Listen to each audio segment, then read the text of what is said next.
وذكر فإن الذكرى تنفع المؤمنين.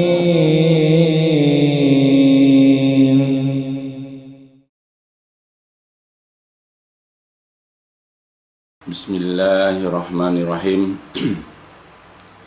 Innal hamdalillah nahmaduhu wa nasta'inuhu wa nastaghfiruh wa na'udzu billahi min syururi anfusina wa min sayyiati a'malina. May yahdihillahu fala mudhillalah wa may yudlil fala hadiyalah. Asyhadu an la ilaha illallah wahdahu la syarikalah wa asyhadu anna Muhammadan abduhu wa rasuluh.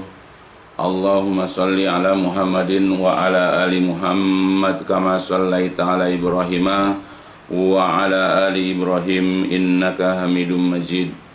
Allahumma barik ala Muhammadin wa ala ali Muhammad kama barakta ala Ibrahim wa ala ali Ibrahim innaka Hamidum Majid.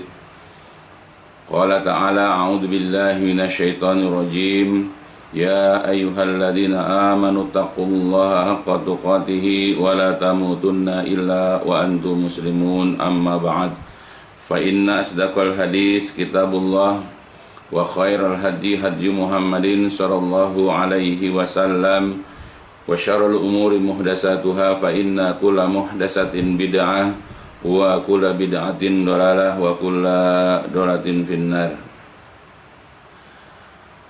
Alhamdulillah, pada waktu yang mulia ini kita akan kembali melanjutkan kajian kita, yaitu kajian online kita yang kita selenggarakan insyaallah setiap hari Ahad siang menjelang sore. Ya, mudah-mudahan apa-apa yang telah kita pelajari dan yang sama-sama kita akan pelajari akan memberikan faedah kepada kita dalam kehidupan dunia ini dan terutama untuk nanti kelak di hari kiamat. Ya, mudah-mudahan kajian-kajian kita mendapatkan ridho dari Allah Subhanahu wa taala dan mendapatkan pahala atau ganjaran kebaikan untuk bekal kita kelak nanti di hari kiamat. Dan untuk sekedar mengingatkan bahwa kajian-kajian kita yang telah lalu adalah menerangkan, menjelaskan tentang bahwa makhluk ciptaan Allah, bahwa manusia tidak ada yang hidup kekal abadi. Semua kita ciptaan Allah itu pasti akan menemui yaitu kematian.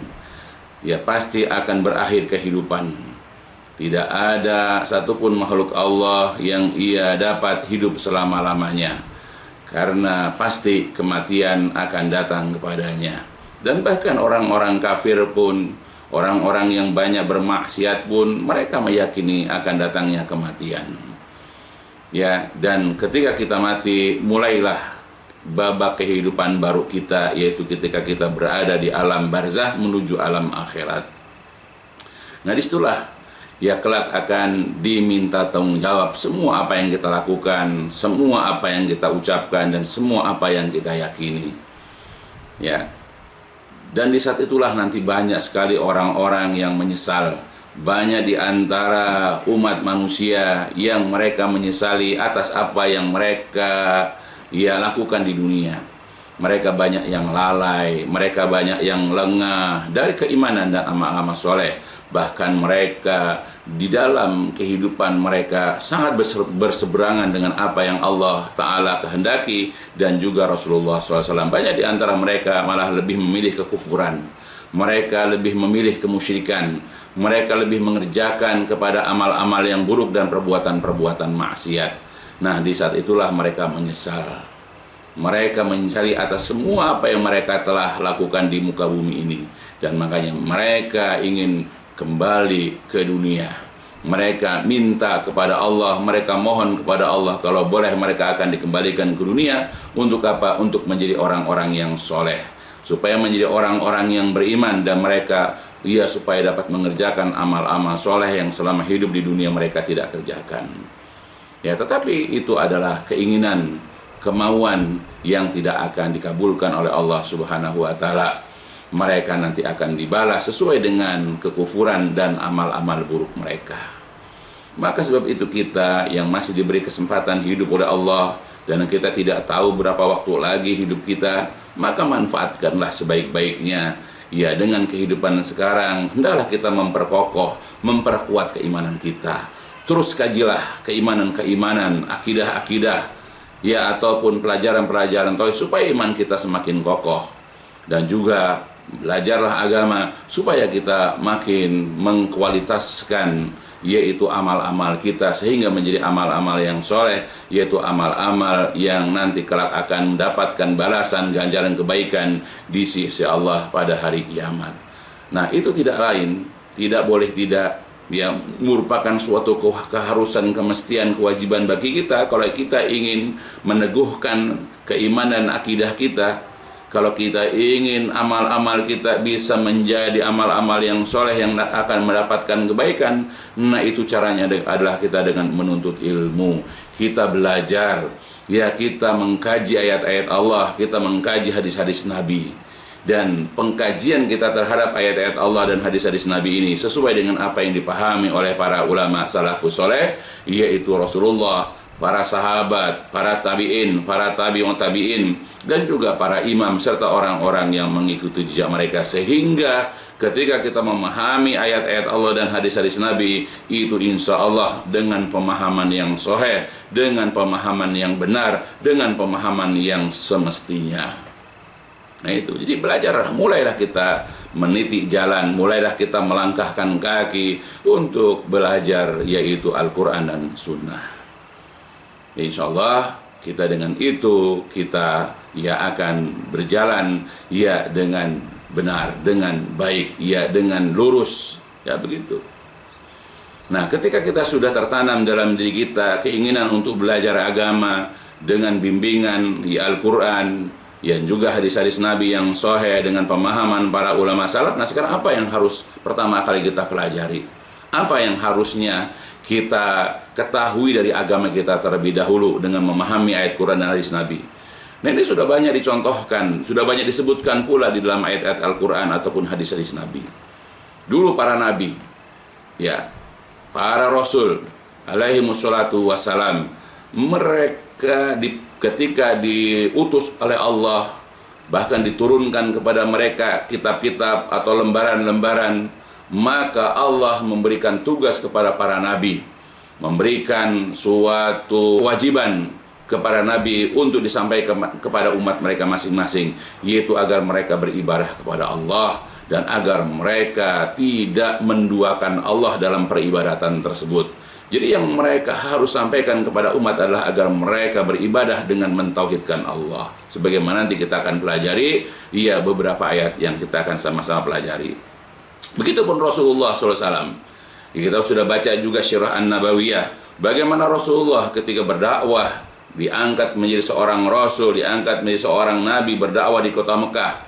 Dan beliau mendakwahi umat manusia di kota Mekah selama 13 tahun. 10 tahun pertama Nabi mendakwahkan kepada umat saat itu, yaitu tentang akidah tauhid. Bagaimana mereka supaya beribadah hanya kepada Allah saja, dan bagaimana supaya mereka meninggalkan penyembahan-penyembahan kepada berhala-berhala, Lata, Uzza, Manat, Hubal, dan yang lain-lainnya. Dan itu tidak mudah Nabi berdakwah.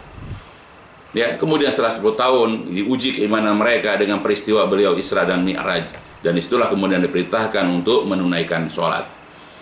Nah, kemudian setelah 13 tahun Nabi berdakwah di kota Mekah, lalu ada perintah untuk berhijrah, lalu kemudian hijrah setelah dari Habsyah, kemudian hijrah ke kota Madinah, dan di kota Madinah disempurnakan aturan-aturan agama berikutnya.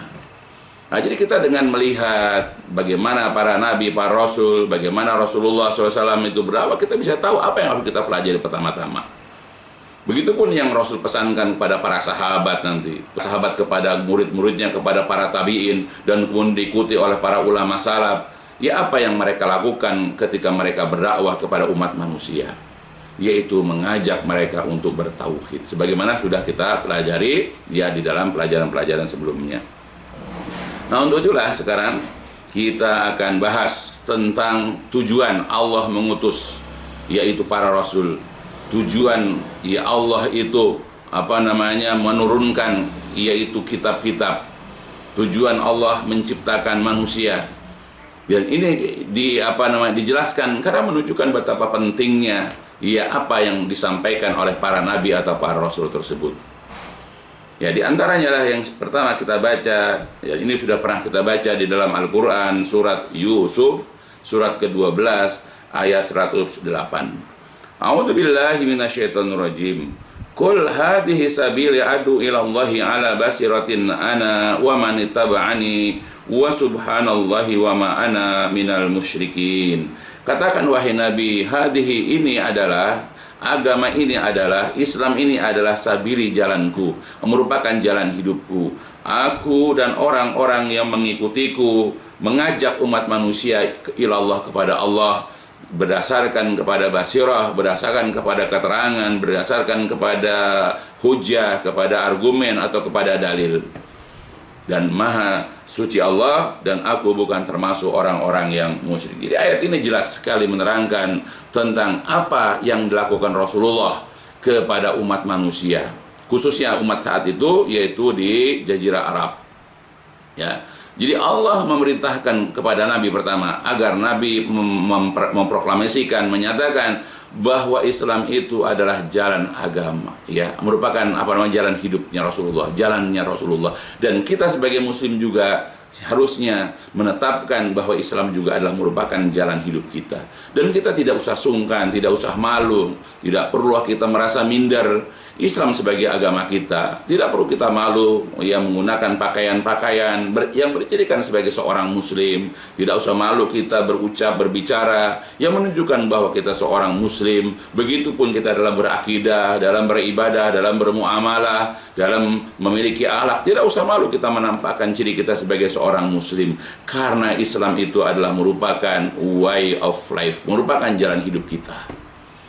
Apalagi dalam ayat yang lain Allah Jalla wa'ala juga berfirman dalam Quran surat Al-Baqarah, a'udzubillahi minasyaitonirrajim, ya ayyuhalladzina amanu dkhulu fis-silmi kaffah.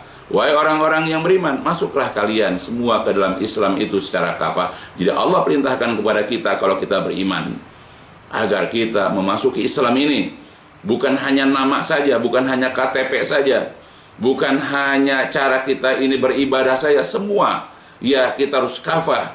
Ya, kita masuk ke dalam Islam ini secara menyeluruh.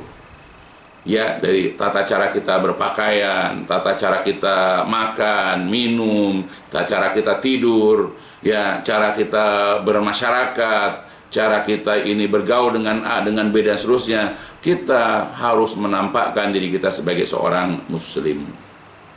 Kemudian Allah mengatakan lagi, ya, menjelaskan tentang perintah Allah kepada Rasulullah, aku dan orang-orang yang mengikutiku. Artinya Nabi itu mempunyai para pengikut.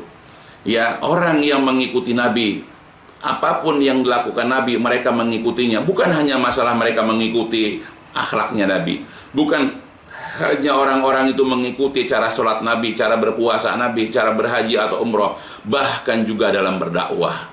Karena di sini ada kata-kata, aku dan orang-orang yang mengikutiku mengajak umat manusia itu kepada Allah. Bukan kepada pribadinya, bukan kepada gurunya, bukan kepada ustadz-ustadznya, bukan kepada kelompoknya, bukan kepada mazhabnya, tapi mengajak umat manusia supaya beribadah kepada Allah, supaya mengesahkan Allah, supaya mengembalikan segala sesuatu kepada Allah. Ketika mendapatkan kenikmatan, dia harus kasih tahu bahwa itu nikmat dari Allah, supaya bersyukur kepada Allah. Ketika mendapatkan kesusahan, ketika mendapatkan kemudaratan, harus tahu itu juga dari Allah, supaya kita bisa bersabar.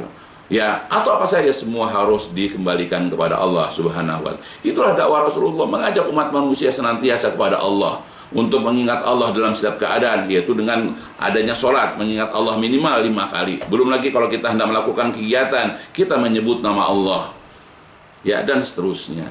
Jadi kita biasakanlah sebagaimana dulu Nabi, dan kita juga kalau menjadi orang-orang yang mengikuti Nabi, hendaklah kita mengingatkan istri kita, anak kita, ya, keluarga kita, sahabat-sahabat, kerabat kita, atau orang-orang yang kita kenal. Kalau kita mengikut Nabi, kita selalu ingatkan mereka kepada Allah Subhanahu wa ta'ala. Dan jangan sungkan, jangan malu mengajak orang untuk beribadah kepada Allah. Nah itu, jadi kita bisa mengenal dakwah seseorang itu, seruan orang itu, ajakan orang itu bisa benar, bisa lurus kalau mengajak orang kepada Allah, tidak kepada yang lainnya. Jadi kalau andai kata ada sekarang dai-dai, walaupun dia itu adalah merupakan kiai-kiai, walaupun dia adalah habib-habib, tapi selalu mengagul-agulkan, ya menceritakan kelebihan-kelebihan dia dengan dongeng-dongeng khurafatnya, dengan dongeng-dongeng bohongnya, ya bahwa dia bisa sholat tiap Jumat misalnya di Mekah misalnya, dia bisa menunda kematian seseorang, ya dia bulak-balik masuk surga misalnya, atau dia pernah bertemu dengan Allah, ya atau Rasul datang kepada dia lalu mencium kakinya, atau menyaksikan Rasulullah itu mondar-mandir ke Surabaya, atau apalagi yang sejenisnya, ya. Jadi tidak, pada seorang dai tidak begitu. Selalu dalam dakwahnya mengajak, menghimbau, yaitu umat Islam atau jamaahnya itu untuk selalu mengembalikan segala sesuatu kepada Allah. Ayolah mari kita beribadah kepada Allah. Marilah kita mengesahkan Allah. Jangan beribadah kecuali hanya kepada Allah. Begitu seharusnya. Makanya kita bisa melihat lurusnya di seorang dai, orang yang mengikuti Nabi dalam berdakwah, kalau mengajak umat ini selalu beribadah kepada Allah. Karena pentingnya dakwah tauhid. Karena ini dilakukan oleh para nabi, ini dilakukan oleh Rasulullah, dan ini juga yang dilakukan oleh para sahabat tabi'in, atba' tabi'in, dan yang lain-lainnya, mengajak orang beribadah kepada Allah. Maka kalau kita juga mengikut Nabi, walaupun kita bukan secara langsung keturunan Nabi, kita bukan zuriyahnya Nabi, kita harus mengajak orang seperti ajakan Rasulullah. Tapi kalau andai kata ada orang mengaku keturunan Nabi, walaupun lebih banyak bohongnya, walaupun lebih banyak dustanya, karena mereka ngarang-ngarang nasabnya ke Nabi, ya walaupun dia katakan betul mengaku-ngaku keturunan Nabi, tapi dalam beribadah tidak pernah mengajak kepada Allah, malah mengajak kepada kemusyrikan, maka dia bukan pengikut Nabi, tetapi dia adalah musuhnya Nabi Shallallahu Alaihi Wasallam. Dan yang kedua, kita bisa kenali dakwah seorang itu benar atau tidak kalau ala basirah dalam dakwah. Ya, di atas basirah, di atas keterangan, di atas penjelasan, di atas dalil, di atas hujah, di atas dalilnya. Jadi ketika mengajak orang beribadah kepada Allah, tunjukkan dalilnya dalam Al-Quran. Lihat tafsirnya sesuai dengan pemahaman para ahli tafsir. Atau kemudian jelaskan mana hadis-hadisnya. Cari hadis-hadis yang sahihnya. Dan untuk lebih menguatkan, ya ambillah pendapat para ulama salaf dalam memahamkan ayat Quran dan hadis. Karena apa? Karena ya, para ulama salaf, khususnya para sahabat, mereka adalah orang-orang yang paling mengerti turunnya ayat Quran dan terjadinya hadis-hadis Nabi. Mereka lebih mengerti tentang asbabun nuzul dan asbabul wurud. Orang sini mana tahu, orang baca Quran aja terjemahannya ngarang bebas. Ya, nah itu. Nah, jadi kita bisa melihat kebenaran, kelurusan dakwah seseorang itu bisa dilihat dari tujuan dakwahnya. Apakah mengajak beribadah kepada Allah atau tidak. Yang kedua, dari caranya, ketika menyampaikan itu ada dasarnya tidak. Kalau salah satu di antara keduanya, bahkan dua-duanya tidak ada, pasti ini ajaran yang menyimpang, pasti ajarannya nyeleneh, pasti akan ada keanehan di dalam dakwahnya. Tapi harus ada kedua-duanya, yaitu mengajak orang beribadah kepada Allah dan harus bersandarkan kepada Al-Quran dan Sunnah Nabi. Kemudian Al-Hafiz Ibnu Katsir rahimahullah mengomentari surat Yusuf. Qala Al-Hafiz Ibnu Katsir rahimahullah, yaqulullahu ta'ala li abdihi wa rasulihi ila saqalaini al-ins wal jin. Jadi Allah Ta'ala berfirman kepada hambanya, kepada rasulnya, ya kepada rasul yang diutus kepada dua makhluk yang punya kewajiban, yaitu manusia dan jin, ya Rasulullah maksudnya, agar amiran lahu, yaitu dalam bentuk memerintahkan, dalam bentuk menyuruh kepada Rasul tersebut, an yukhbironas, agar mengabarkan, supaya memberitakan kepada manusia, anna hadhihi sabiluhu, bahwasanya Islam ini adalah merupakan jalannya, merupakan jalan hidupnya, ai tariquhu, atau yaitu maksudnya sabil itu tariq, yaitu jalan hidupnya, wa maslakuhu, dan merupakan maslaknya, yaitu maslak itu jalan yang ibadah yang ditempuh, wa sunnatihi, dan sunnahnya, atau merupakan kebiasaan-kebiasaannya. Jadi Islam itu adalah merupakan sunnah kehidupan dia sehari-hari, merupakan jalan hidupnya dari bangun tidur sampai tidur lagi. Wahia, yaitu ad-dakwah, yaitu menyeru, berdakwah ila kepada syahadati, kepada syahadat, kepada persaksian alla ilaha illallah wahdah, bahwasanya tidak ada sesembahan yang berhak disembah kecuali Allah saja, la syarikalah, tidak ada sekutu baginya. Ya, jadi jalan itu, ya jalan hidup Nabi dan juga jalan hidup para pengikutnya adalah yaitu mengajak umat manusia yaitu kepada kalimat syahadat la ilaha illallah. Jadi kalau seandainya ada di antara umat ini yang mengaku mengikuti Nabi, bahkan dia seorang dai, tapi tidak pernah mengajak untuk memahami, mengerti tentang kalimat la ilallah, pasti dia tidak benar. Pasti ada kejanggalan di dalam dakwahnya. Yad'u ilallah biha ala basiratin min dalika wa yakinin wa burhanin. Yang mengajak kepada Allah dengannya berdasarkan kepada basyirah, berdasarkan kepada dalil dari yang demikian dan sesuatu yang diyakini dan juga burhan berdasarkan kepada keterangan-keterangan. Huwa, dia maksudnya Rasulullah, wa kullu man ittabahu, dan semua orang yang mengikuti Nabi, yad'u, pasti akan mengajak, akan menyeru, ilama, kepada apa-apa, da'a ilahi Rasulullah, kepada apa-apa yang Rasulullah berdakwah kepadanya berdasarkan kepada dalil, sesuatu yang diyakini berdasarkan kepada keterangan yang syar'i ataupun yang sesuai dengan akal atau logika. Jadi pokoknya Rasulullah, orang-orang yang mengikuti dia itu pasti menyeru, mengajak atau berdakwah kepada apa yang telah didakwahi oleh Rasulullah, dan itu berdasarkan kepada dalil, berdasarkan kepada keterangan-keterangan, berdasarkan kepada yang diyakini. Apa yang pasti diyakini yaitu Al-Quran dan Sunnah, ya, yang secara syar'i ataupun juga masuk akal. Itu yang dijelaskan oleh Al-Hafiz Ibnu Katsir rahimahullah. Qala al-Imam Asy-Syaukani, berkata Imam Syaukani rahimahullah, wa fi hadza dalilun ala anna kulla muttaba' li Rasulillah SAW hakun alaihi ayyaqtadiya bih. Jadi berkata Imam Syaukani rahimahullah, di dalam ayat ini terdapat dalil ala anna bahwa kullu, semua muttabi, orang yang mengikuti li Rasulullah, semua orang yang mengikuti Rasulullah sallallahu alaihi wasallam, hakun alaihi, wajib baginya ayyaqtadiya bihi, untuk menteladani beliau. Jadi kalau kita ini ya merupakan pengikut Nabi, wajib bagi kita untuk meneladani, untuk mencontoh Nabi, yaitu apa? Fid du'ai, di dalam menyeru, di dalam berdakwah ilallah, kepada Allah, yaitu addu'a, yaitu berdakwah atau menyeru ilal iman, kepada iman bihi, kepada Allah, wa tauhidihi, dan juga kepada mentauhidkannya. Nah, jadi wajib bagi orang yang mengikuti Rasulullah untuk menteladani Rasul dalam berdakwah. Maksudnya adalah berdakwah kepada mengimani Allah dan kepada mentauhidkannya, wal amal, dan juga mengajak untuk beramal bima syara'ahu li ibadihi, dan juga untuk beramal sesuai dengan apa yang disyariatkan kepada hamba-hambanya. Nah, itu. Ya, jadi kita kalau memang mengaku sebagai umat Nabi Shallallahu Alaihi Wasallam, wajib bagi kita untuk menteladani beliau. Tapi ingat, menteladani itu tidak hanya dalam masalah akhlak, tapi di dalam dakwah pun begitu.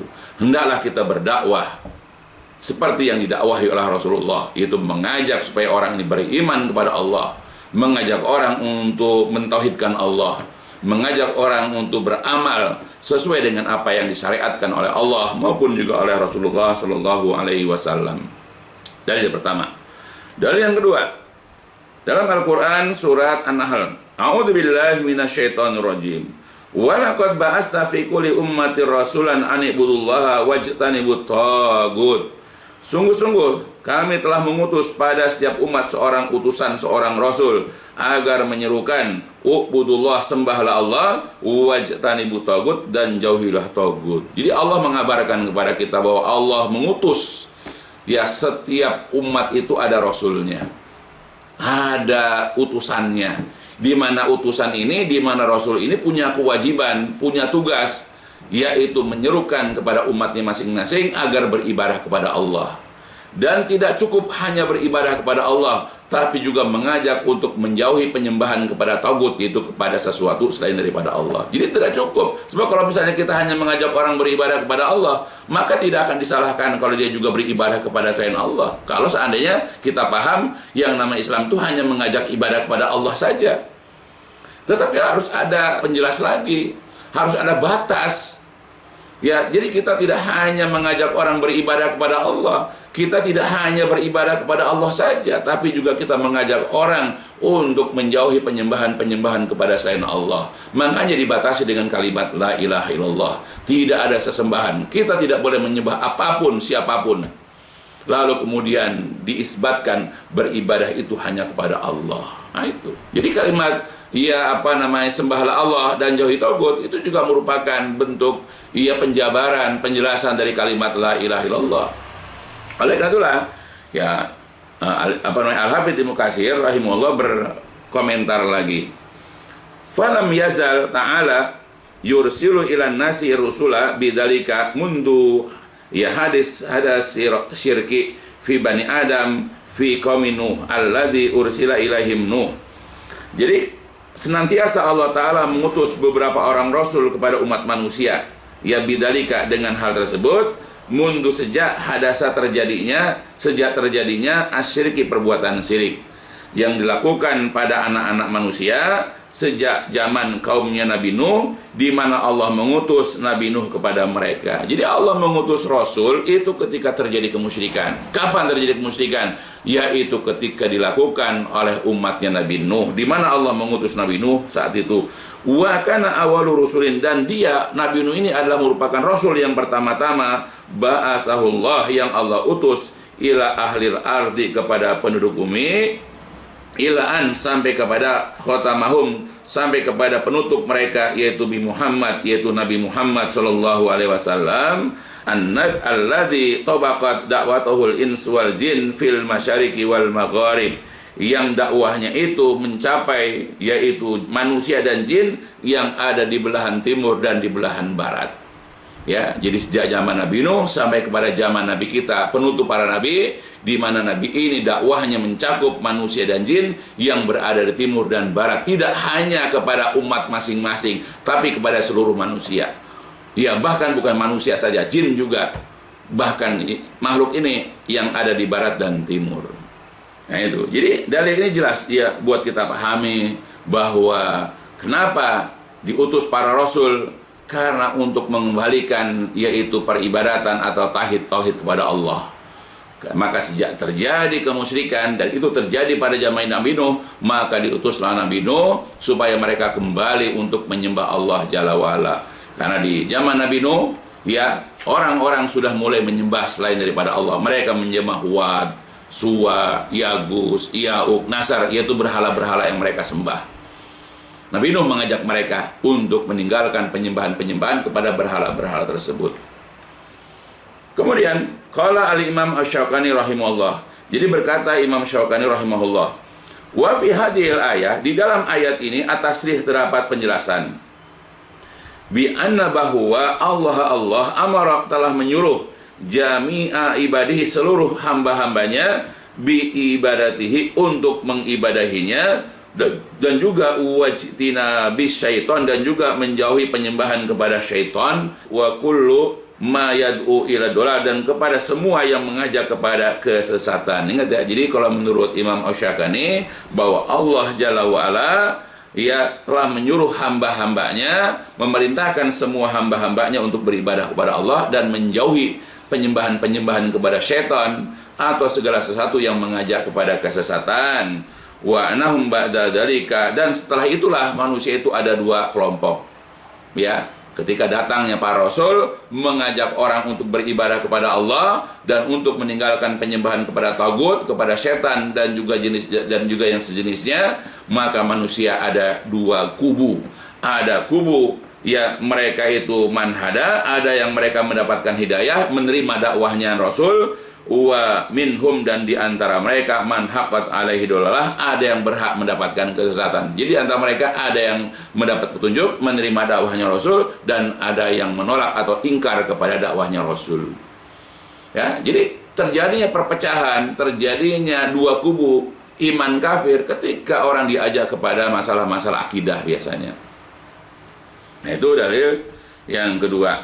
Dalil yang ketiga, a'udzubillahi minasyaitonirrajim. Wa ma arsalna min qablika min rasulin illa nuhi ilaihi annahu la ilaha illa ana fa'budun. Dan kami tidaklah mengutus sebelum seorang pun rasul illa melainkan nuhi ilahi kami berikan wahyu kepadanya annahu la ilaha illa ana bahwa tidak ada sesembahan yang berhak disembah kecuali aku fa'buduni maka sembahlah aku. Jadi Allah juga mengabarkan dalam Al-Qur'an surat Al-Anbiya bahwa tidak ada seorang pun rasul yang diutus oleh Allah di mana rasul itu tidak dikasih wahyu. Jadi artinya setiap nabi itu dikasih wahyu. Jadi Allah mengatakan wa ma arsalna min qablika tidaklah kami mengutus sebelum engkau wahai Rasulullah an rasulin seorang pun rasul. Kami tidak pernah mengutus seorang pun rasul sebelum kamu, melainkan kami berikan wahyu. Jadi rasul-rasul itu pasti diberikan wahyu. Apa isi wahyunya? Yaitu la ilaha illa ana. Tidak ada sesembahan kecuali aku. Tidak ada sesembahan yang berhak disembah kecuali aku. Ini adalah merupakan penjelasan tentang kalimat la ilallah. Artinya semua nabi, semua rasul disuruh untuk menyampaikan kalimat la ilallah. Kalau sudah paham barulah fa'budun, sembahlah aku kata Allah. Qala Ibnu Katsir, qala Al-Hafidz Ibnu Katsir rahimahullah berkata, Al-Hafidz Ibnu Katsir rahimahullah, faqulu nabiyyin ba'athahullahu yad'u ila ibadatillahi wahdah la syarikalah. Jadi semua nabi diutus oleh Allah agar menyerukan, agar mendakwahkan kepada mengibadahi Allah saja, la syarikalah, tidak ada sekutu baginya. Wal fitrah, ya, dan memang fitrah manusia itu ya seperti itu. Ya, bidzalika aidon seperti itu juga. Wal musyrikun, sedangkan orang-orang musyrik la burhana lahum, tidak ada dalil bagi mereka. Wa hujatuhum, dan argumen mereka dahidatun, ia terbantahkan inda rabbihim, di sisi Rabb mereka. Wa alaihim ghadabun, dan mereka akan memperoleh murka Allah. Walahum azabun syadid, dan mereka juga kelak akan mendapatkan azab yang keras. Aliyadzubillah. Nah itu. Jadi semua rasul ya mereka diperintahkan karena mereka diberikan wahyu ya tentang kalimat la ilallah dan disuruh menjelaskan, menjabarkan tentang la ilallah kepada umat mereka masing-masing. Makanya semua nabi diutus oleh Allah agar menyerukan, mendakwahkan umat manusia itu untuk mengibadahi Allah saja, tidak ada sekutu baginya. Walaupun memang fitrah kita sebagai manusia juga pengen punya satu Tuhan saja, punya satu sesembahan saja, ya. Nah itu. Dan banyak lagi penjelasan-penjelasan yang seperti ini. Kemudian juga dalam ayat yang lain dalam Quran surat Az-Zukhruf, Allah Jalla wa Ala berfirman, A'udzubillahi minasyaitonirrajim, wa id qala Ibrahimu li abihi wa qaumi innani bara'u mimma ta'buduna illa alladzi fatarani fa innahu sayahdin wa ja'alaha kalimatan baqiyatan fi aqibihi la'allahum yarji'un. Dan ingatlah ketika Nabi Ibrahim berkata kepada ayahnya dan juga kepada kaumnya yang kafir, yang musyrik. Apa kata Nabi Ibrahim? Innani bara'un, sesungguhnya aku berlepas diri. Dari apa? Mimma ta'budun, dari apapun yang kalian sembah. Aku berlepas diri dari apa yang kalian sembah. Inilah kalimat la ilaha, la ma'buda, tidak ada sesembahan bagi saya. Ya. Illalladzi fatarani, kecuali kepada zat yang telah menciptakan aku. Siapa? Allah, ya ilallah. Jadi kalimat innani bara'un itu kalimat la ilaha atau la ma'buda illalladzi fatarani itu ilallah. Jadi Nabi Ibrahim juga mengajak umatnya, menjelaskan kepada umatnya kalimat tauhid, kalimat la ilallah. Maka kalimat tauhid ini adalah kalimat yang penting. Makanya kalimat ini adalah merupakan tujuan Allah mengutus para nabi, Allah mengutus para rasul. Ini tujuannya.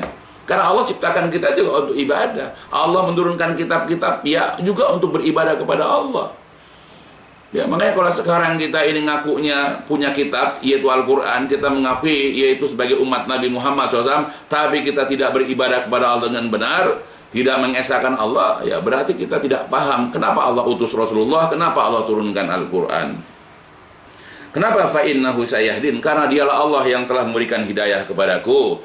Wa ja'alah, dan Allah telah menjadikan kalimat innani bara'u mimma ta'budun illalladzi fatarani ini, yaitu kalimat tauhid ini, menjadi kalimatan baqiyah, kalimat yang baqa, kalimat yang kekal, kalimat yang lestari, yang diwariskan fi aqibihi, pada keturunannya, pada anak cucunya, la'allahum yarji'un, agar mereka kembali kepada kebenaran, agar mereka kembali kepada kalimat tauhid. Nah itulah yang diwariskan ya oleh Nabi Ibrahim kepada anak-anaknya dan kepada cucunya. Nah inilah juga yang harus kita lakukan sebagai seorang ayah yang baik. Ya hendaklah kita wariskan kalimat tauhid ini kepada anak-anak kita, kepada keturunan kita kelak. Ya. Qala Al-Hafidz Ibnu Katsir rahimahullah, berkata Al-Hafidz Ibnu Katsir rahimahullah, an ai hadhil kalimah wa hiya ibadatullahu ya ta'ala wahdahu la syarikalah, bahwasanya kalimat ini yaitu beribadah kepada Allah Ta'ala saja, tidak ada sekutu baginya, wa khala'a dan menanggalkan masiwahu ya selain apa-apa selainnya, minal ausan dari berhala-berhala, wahia yaitu kalimat la ilaha illallah, kalimat la ilaha illallah yaitu ja'alah daimah, menjadikannya daimah selalu, fi dzurriyyatihi pada keturunannya, yaqtadi bihi di mana keturunan itu dapat menteladani ya dengannya, man hadahullah min dzurriyyati Ibrahim, orang-orang yang Allah berikan hidayah di antara keturunan Nabi Ibrahim. Jadi yang dijadikan kekal, yang dijadikan warisan ya buat anak-anak cucunya Nabi Ibrahim adalah kalimat yaitu la ilaha illallah, atau kalimat yaitu beribadah kepada Allah saja, tidak ada sekutu baginya, dan menanggalkan, melepaskan yaitu apa saja selain daripada Allah. Nah ini, jadi kalimat tauhid itu sampai kita harus wariskan, bukan harta, bukan jabatan, bukan kedudukan yang kita wariskan, tapi kalimat la ilaha illallah, karena ini penting sekali kalimat tauhid ini ya. Nah itu, dan banyak lagi penjelasan-penjelasan yang bisa kita perhatikan dalam ya penjelasan-penjelasan. Kemudian dalam banyak ayat Allah Jalla wa'ala ya berfirman tentang dakwahnya, ya tentang seruan yaitu para nabi atau para rasul. Di antaranya adalah Al-Quran, surat Al-A'raf, a'udzubillahi minasyaitonirrajim, ayat ke-59. Laqad arsalna Nuhan ila qaumihi faqala ya qaumi ibudullaha ma lakum min ilahin ghairuh inni akhafu alaikum adzaba yaumin azim. Sungguh-sungguh kami telah mengutus Nabi Nuh kepada kaumnya. Lalu Nabi Nuh berkata, ya qaumi, wahai kaumku, ubudullah, sembahlah Allah, karena malakum tidak ada bagi kalian min ilahin satupun sesembahan ghairuhu selain daripada dia. Jadi Nabi Nuh mengatakan, wahai kaumku, sembahlah Allah. Tapi ingat, tidak ada sesembahan bagi kalian, tidak ada sesembahan yang berhak kalian sembah ghairuhu selain daripada dia.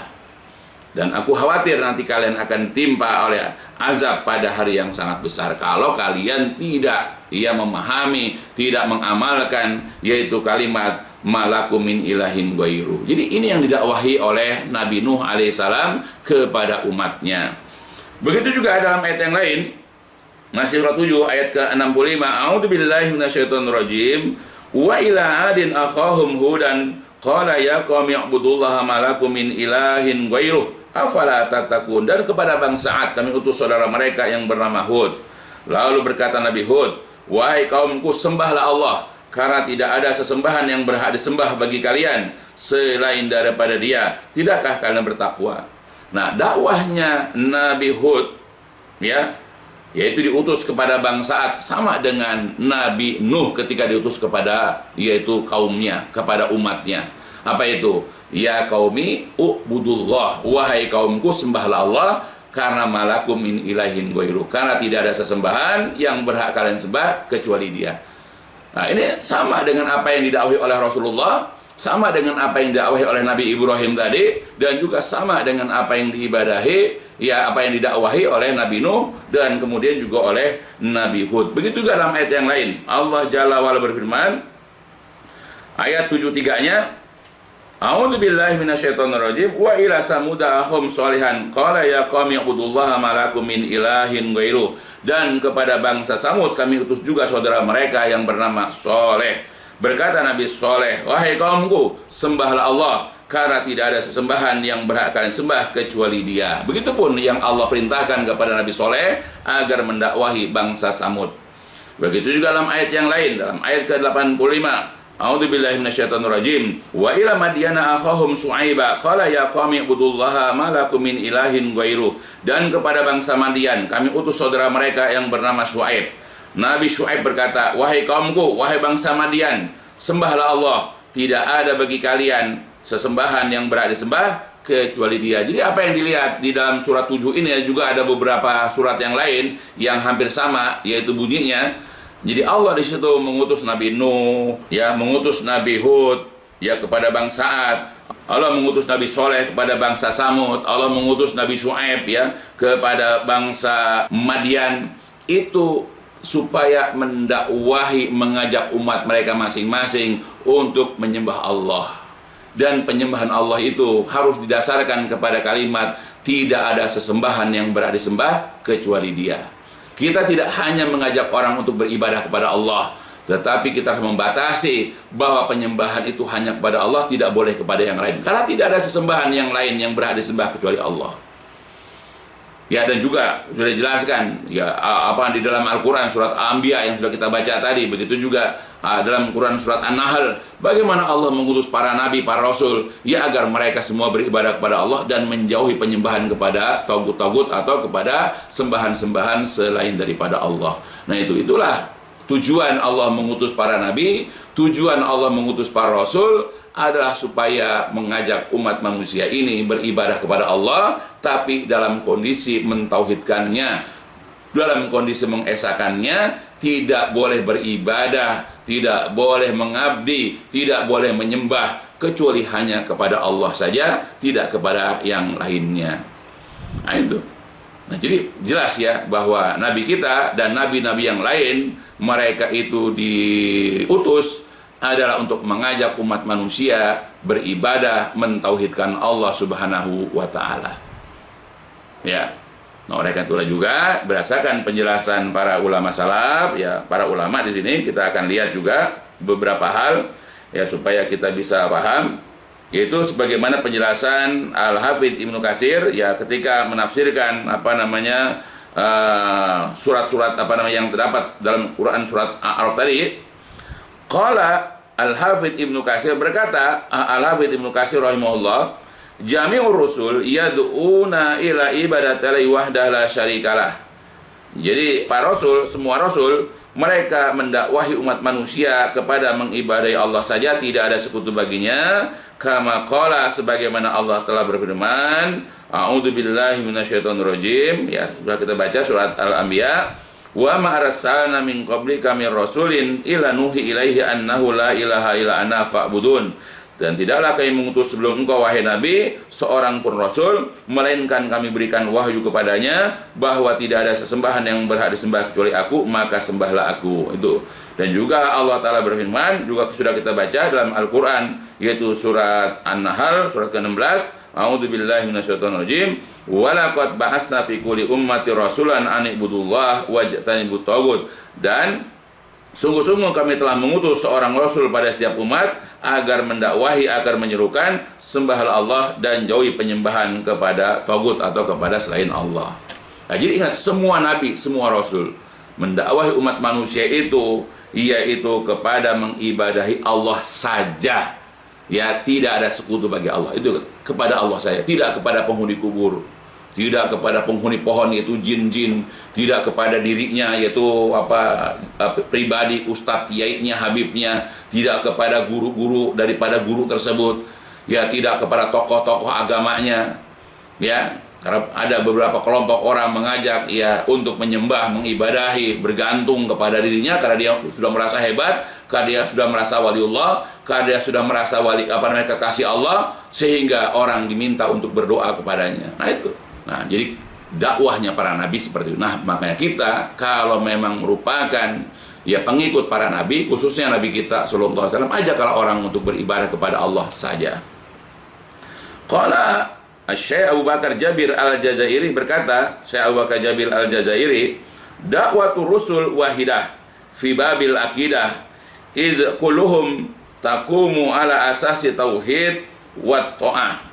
Jadi berkata Syekh Abu Bakar Jabir Al-Jazairi, dakwahnya para rasul itu satu di dalam masalah bab akidah, karena semuanya itu berdiri di atas dasar tauhid dan ketaatan. Ingat ya, semua dasar-dasar tauhid dan ketaatan. Semua rasul makanya dakwahnya kepada yaitu kepada tauhid, ya, kepada mengesahkan Allah. Dari bab akidah semua sama. Qala Dr. Umar Sulaiman Al-Ashqar, berkata Syekh Dr. Umar Sulaiman Al-Ashqar, walubu da'awatir rasul wa jauharur risalat huwa ad-da'wah ila ibadatillahi wahda la syarikalah wa nabada ma yu'badu min dunihi wa qad aradul Qur'an hadhil qadiyah wa akkadaha fi mawadi'a muta'addidah. Jadi berkata saya Dr. Umar Sulaiman Al-Asqar dalam kitabnya Ar-Rusul wa Risalat, inti dakwahnya para rasul dan juga merupakan syariatnya yaitu kerasulan, yaitu dakwah kepada mengibadahi Allah saja, tidak ada sekutunya. Ya, jadi itu. Jadi inti dakwahnya para rasul, syariatnya, perasan daripada risalah ya yang Allah berikan kepada para rasul adalah agar mereka itu berdakwah ya kepada mengibadahi Allah saja, tidak ada sekutu baginya, dan menanggalkan apa-apa yang disembah selain daripada Allah. Dan sungguh-sungguh Al-Quran ia telah mengemukakan ya ketetapan ini dan menegaskannya di banyak tempat. Nah, itu banyak sekali Al-Quran menegaskan itu, dari surat Al-Fatihah sampai kepada surat An-Nas, banyak sekali penjelasan tentang masalah akidah. Qala Syekhul Islam, berkata Syekh Islam yaitu Ibnu Taimiyah rahimahullah, fa ammal anbiya fa awwal da'atuhum syahadatu alla ilaha illallah wa anna Muhammadar Rasulullah. Jadi berkata yaitu Syekh Islam, adapun para nabi maka dakwah pertama mereka adalah tentang syahadat la ilaha illallah dan Muhammad Rasulullah. Ingat, dakwahnya para nabi yang pertama-tama itu adalah mengajak orang kepada kalimat la ilaha illallah, dan juga mengajak kalau nabi kita juga kepada Muhammad Rasulullah sallallahu alaihi wasallam. Qala Syekh Abdul Aziz bin Baz, berkata Syekh Abdul Aziz bin Baz, wa jami'ur rusul bu'isu yad'unan nas ila tauhidillah alladhi huwa a'zamul ma'ruf wa yanhaunan nas ani syirki billahi alladhi huwa azamul munkar. Jadi berkata Syekh Abdul Aziz bin Baz rahimahullah, semua rasul diutus untuk mendakwahi manusia kepada mentauhidkan Allah, yang dia adalah merupakan perbuatan ma'ruf yang paling besar, dan melarang manusia dari berbuat syirik kepada Allah, di mana perbuatan syirik kepada Allah merupakan kemungkaran yang sangat besar. Jadi tauhid adalah merupakan perkara ma'ruf yang sangat besar, sangat agung, sedangkan syirik adalah merupakan kemungkaran yang sangat besar. Dan semua nabi, semua rasul diutus untuk mengajak manusia kepada tauhid dan juga kepada yaitu syirik, yaitu untuk memahami tauhid dan memahami syirik, mengerjakan tauhid dan meninggalkan syirik. Berkata al-alamah Ibnu Abil Iz Al-Hanafi rahimahullah, i'lam anna tauhid awwalu da'wati rusul wa awwalu manazili tariq wa awwalu maqamin yakumu fihi salik ilallahi azza wa jalla. Berkata al-alamah Ibnu Abil Iz Al-Hanafi rahimahullah, ketahuilah bahwa tauhid itu adalah merupakan dakwahnya para rasul yang pertama-tama, merupakan kedudukan jalan yang pertama-tama, dan merupakan tempat berdiri yang pertama-tama seorang yang berjalan menuju kepada Allah Azza wa Jalla. Jadi tauhid itu adalah merupakan dakwahnya pertama para rasul, merupakan posisi yang pertama dalam suatu perjalanan, dan merupakan tempat berdiri yang pertama-tama bagi orang yang hendak berjalan kepada Allah. Jadi kalau kita ingin menghadap Allah, maka hadapkan pertama kali dengan tauhid. Ya, sebagaimana dijelaskan dalam yaitu kitab Syarah Akidah yaitu At-Tahawiyah. Qala Muhammad bin Jamil Zainu rahimahullah, berkata Syekh Muhammad bin Jamil Zainu, wa hadza Rasulullah SAW baqiya salasata asyara aman fi Makkah. Inilah dia Rasulullah SAW. Jadi kata Syekh Muhammad bin Jamil Zainu, inilah dia Rasulullah SAW, dia tinggal selama 13 tahun fi Makkah, di Mekah. Wahuwa, sedangkan dia yad'u qaumahu, dalam kondisi mendakwahi kaumnya ila tauhid, kepada tauhid, ya kepada tauhid atau kepada mengesahkan Allah, wa du'ai wahdah, dan kepada berdoa kepada Allah saja, dunasi wahu, bukan kepada selainnya. Wa kana fima anzalallahu ta'ala alaihi, dan adalah di antara yang Allah turunkan kepada beliau, kepada Nabi adalah a'udzubillahi minasyaitonirrajim, dalam Al-Qur'an yaitu surat Al-Jin, Qul innama ad'u rabbi wa la usyriku bihi ya ahadan. Katakanlah, aku ini hanyalah berdoa, hanyalah menyeru kepada Rabbku saja, dan aku tidak mempersekutukan seseorang pun ya dengan Allah. Nah itu. Jadi ini ayat di antara ayat yang diturunkan kepada Rasulullah, yaitu surat Al-Jin ayat ke-20. Ya, tentang Nabi itu berdoa, menyeru hanya kepada Allah dan tidak pernah mempersekutukan Allah.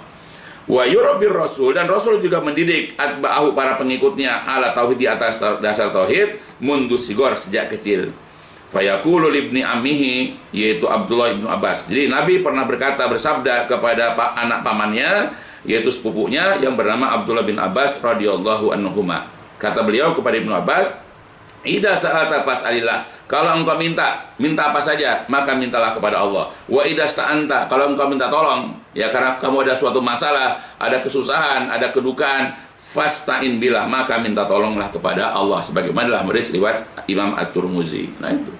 Ya, Rasulullah mendidik anak-anaknya, mendidik sahabat-sahabatnya walaupun masih kecil, ya dari dasar tauhid. Contohnya kepada sepupunya, kepada anak pamannya, yaitu Ibnu Abbas, kalau kamu minta kepada Allah. Itu kan masalah akidah.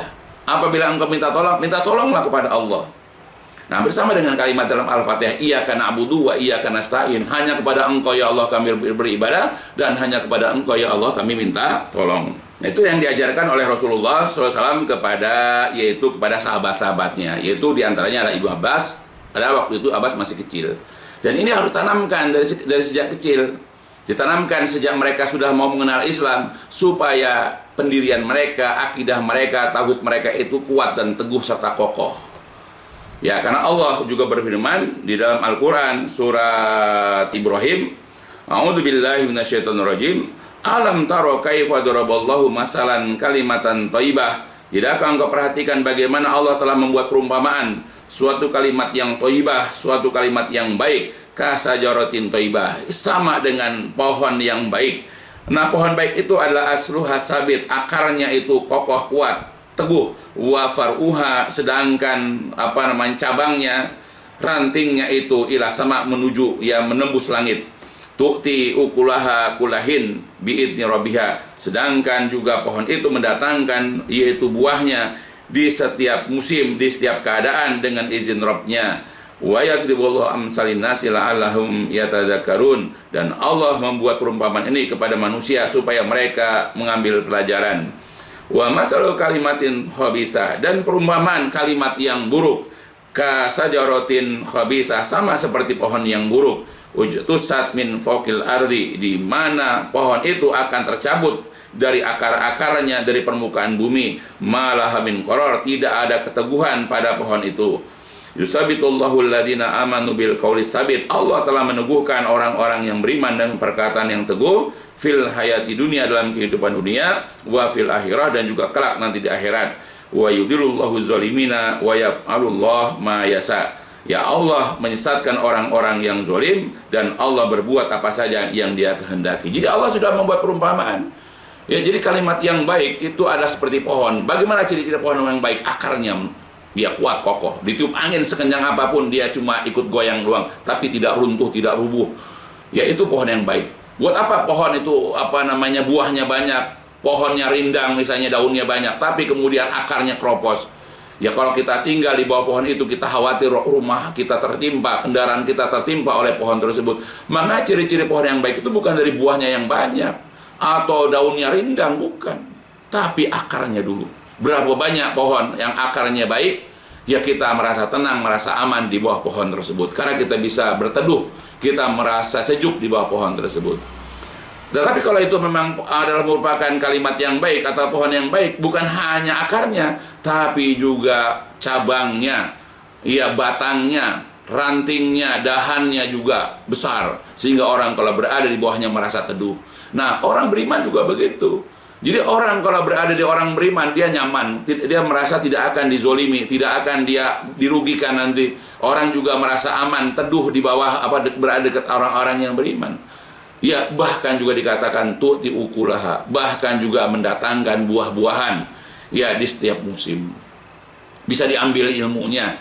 Atau orang yang beriman itu bisa mendatangkan ilmu yang baik, memberikan nasihat, memberikan teguran yang baik. Nah, itu ciri-cirinya.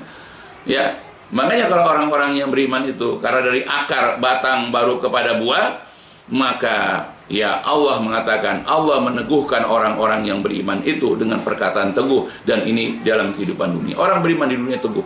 Apapun ancaman, apapun rayuan, apapun yang datang kepada dia, tetap dia kokoh, dia teguh dengan keimanan. ya kita merasa aman ya dengan anak-anak kita, dengan kerabat-kerabat kita dimanapun kalau mereka sudah beriman, karena kita tidak khawatir mereka tergerus ya oleh fitnah-fitnah di dunia. Kita akan merasa aman dengan anak-anak kita dimanapun mereka berada, karena kita tahu iman mereka sudah kokoh. Tapi kalau iman mereka itu masih lemah, kita khawatir bergaul dengan orang salah nanti ke bawah ya, karena banyak fitnah syubhat, banyak fitnah syahwat. Banyak orang dengan mudahnya murtad dari agamanya. Banyak orang terbawa kepada kemaksiatan karena imannya lemah. Tapi kalau kita tanamkan keimanan kepada Allah, kepada Rasul dan seterusnya, maka insya Allah kalau mereka sudah kuat imannya, mereka akan kuat. Ya, nah itu oleh karena itulah, ya di dalam tafsir ini juga Al-Hafidz Ibnu Katsir rahimahullah berkata, qala Ali bin Abi Thalhah an Ibni Abbas fi qaulihi. Jadi Ali bin Abi Thalhah berkata dari Ibnu Abbas fi qoulihi tentang firman Allah ya, menerangkan Quran Ibrahim tadi, masalan kalimatan thayyibah, perumpamaan kalimat yang baik adalah syahadatu alla ilaha illallah, yaitu kalimat la ilaha illallah, persaksian. Jadi kalimat ya dengan dikatakan kalimatan thayyibah, yang dimaksud kalimat yang baik itu adalah kalimat la ilaha illallah. Sedangkan asyajarat thayyibah ya, yaitu pohon yang bagus adalah seorang mukmin di mana asluha sabit, di mana akarnya kuat, yaqulu, karena dia mengucapkan kalimat la ilallah fil qalbil mukmin, dalam hati seorang mukmin, wa faruha fis sama, sedangkan cabangnya menjulang ke langit, yaqulu yarfa'u biha amalul mukmin ila sama, yaitu maksudnya amal-amal orang mukmin itu diangkat menuju langit. Nah itu. Jadi ini perumpamaan orang beriman sebetulnya. Pohon yang baik ini sebetulnya perumpamaan orang yang beriman. Nah, orang-orang beriman adalah orang-orang imannya kokoh, imannya kuat, imannya teguh, tidak akan mampu digoncangkan oleh apapun cobaan, baik itu fitnah syubhat atau fitnah syahwat. Dia akan kokoh sampai mati, dia akan mati dalam keimanan. Qala al-Imam Ibnu Qayyim al-Jauziyah rahimahullah, ikhlas wa tauhid, ikhlas dan tauhid itu adalah merupakan sajarah, merupakan pohon fil qalbi, di dalam hati. Wa furu'aha, sedangkan cabang-cabangnya adalah al-a'mal, merupakan amal-amal soleh. Wa samaruha, dan buah-buahnya adalah ya thayyibul hayati fi dunya wa naim al-mukim fil akhirah. Sedangkan buahnya adalah yaitu kehidupan yang baik di dunia dan kenikmatan yang kekal di akhirat. Kama anna, sebagaimana samurujana, sebagaimana buah-buahan surga, la maqtu'ah, dia tidak akan terputus. Ya, tidak terputus berbuah terus panjang masa, wala mamnu'ah, dan tidak terlarang untuk memetiknya. Fa samaratu tauhid, maka buah-buahan tauhid, wal ikhlas, dan ikhlas, fi dunia, di dunia, kadalika, seperti itu. Nah, sebagaimana nanti kalau kita masuk surga, buah-buahan surga bagaimana? Tidak pernah berhenti berbuah terus panjang masa dan tidak tercegah kita memetiknya. Maka buah-buahan kalimat ikhlas dan tauhid juga bisa kita ambil, bisa kita petik, bisa kita manfaatkan di dunia sepanjang masa. Itu. Jadi janganlah kita menyepelekan masalah tauhid, karena pentingnya. Ya, karena tujuan Allah mengutus para rasul untuk mengajak orang kepada tauhid. Jadi jangan kita sepelekan, jangan kita anggap sepele dakwah tauhid ini. Tapi banyak sekali ada dai sekarang, ya mereka hanya disebutkan ya dengan menghibur, memberikan tontonan bukan tuntunan ya kepada umat manusia. Ya, mereka suka kepada seorang dai bukan karena ajarannya, tapi karena lucunya.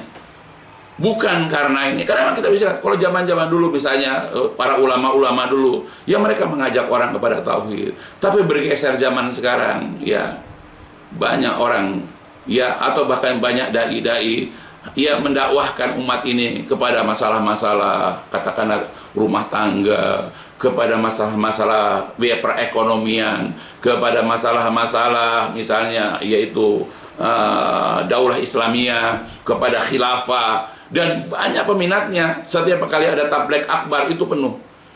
Ya, sedangkan kalau kepada kajian-kajian masalah akidah tauhid, masalah keimanan, banyak orang bosan. Bahkan kalau orang belajar tauhid udah dituduh sebagai kelompok Wahabi, sebagai kelompok Salafi. Coba bayangkan sekarang. Ya, tapi kalau diajak kepada masalah kajian-kajian masalah akhlak, masalah rumah tangga, ya apalagi masalah-masalah sholawatan atau apa, banyak orang ramai itu. Tapi kalau kita bicara masalah akidah, masalah tauhid, sedikit yang hadir, sedikit yang berminat. Mereka lebih tertarik, mereka lebih terpincut, mereka lebih ya katakanlah lebih suka dengan kajian-kajian selain daripada akidah tauhid. Mereka adalah orang-orang yang kita bisa meremehkan, menganggap enteng masalah tauhid. Ingat bahwa Allah mengutus para nabi, tujuannya adalah untuk supaya kita ini mengesahkan Allah, mentauhidkan Allah. Tidak mungkin kita bisa mentauhidkan Allah kalau kita tidak belajar tauhid. Ingat, Allah menurunkan kitab-kitab juga untuk supaya kita bertauhid, mengesahkan Allah.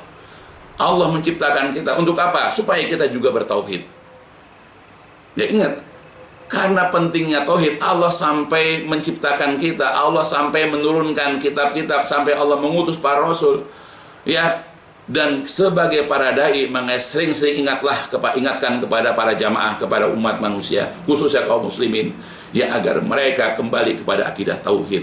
Jangan disibukkan, ya, atau jangan lebih dominan kajian-kajian tentang masalah rumah tangga, masalah-masalah ekonomi, masalah-masalah khilafah, masalah-masalah akhlak atau apa. Ayo kembalikan kepada akidah tauhid, karena kita bisa mendapatkan kejayaan di dunia dan kejayaan di akhirat nanti dengan akidah tauhid. Ya, sebagaimana juga nanti akan kita jelaskan lanjutan tentang masalah-masalah tauhid. Ya, mudah-mudahan kajian ini walaupun singkat bisa sedikit memberikan faidah kepada kita tentang pentingnya yaitu akidah tauhid untuk kita sebagai umat Islam. Ya, yang dimana dengan tauhid ini Allah mengutus para rasul. Karena tujuan Allah mengutus para rasul memang adalah untuk supaya kita umat manusia mentauhidkan Allah, mengesahkan Allah. Baik, itu aja sementara yang bisa sama-sama kita pelajari. Insya Allah kita akan lanjutkan kajian-kajiannya itu pada pekan depan. Ya, mudah-mudahan apa yang dijelaskan barusan dapat dipahami, dapat dimengerti, ya, dan dapat menjadi siraman rohani sebagai pencerahan buat kita, ya, agar kita semakin serius, ya, semakin semangat, semakin termotivasi untuk belajar tauhid. Ya, mudah-mudahan Allah jaga tauhid kita dan Allah wafatkan kita nanti dalam keadaan bertauhid. Ini saja yang bisa disampaikan, dicukupkan sampai di sini dulu. Walhamdulillahirrahmanirrahim. Subhanakallahumma wa bihamdika asyhadu an la ilaha illa anta astaghfiruka wa atubu ilaik. Assalamualaikum warahmatullahi wabarakatuh. الدين النصيحة قلنا لمن يا رسول الله قال لله ولكتابه ولرسوله ولأئمة المسلمين وعمتهم